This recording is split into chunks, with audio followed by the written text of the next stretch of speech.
আপনি কি গতকাল রাতের আকাশে হঠাৎ আলো ছুটে যেতে দেখেছেন?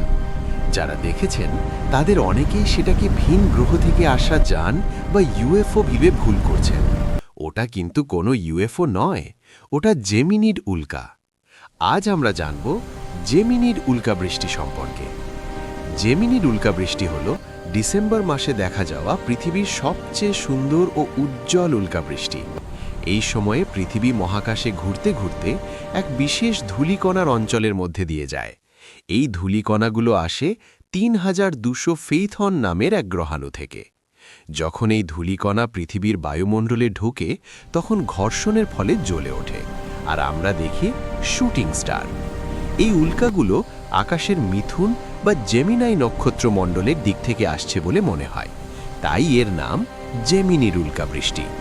প্রতি বছর ১৩-১৪ ডিসেম্বর রাতে এটি সবচেয়ে ভালো দেখা যায়। ১ ঘন্টায় ৫০ থেকে ১০০টিরও বেশি উল্কা দেখা সম্ভব। সবচেয়ে ভালো ব্যাপার যদি এটা খালি চোখে দেখা যায়। শহরের আলো থেকে দূরে, গ্রামের খোলা আকাশে এই উল্কাবৃষ্টি দেখতে সবচেয়ে সুন্দর লাগে। ধন্যবাদ।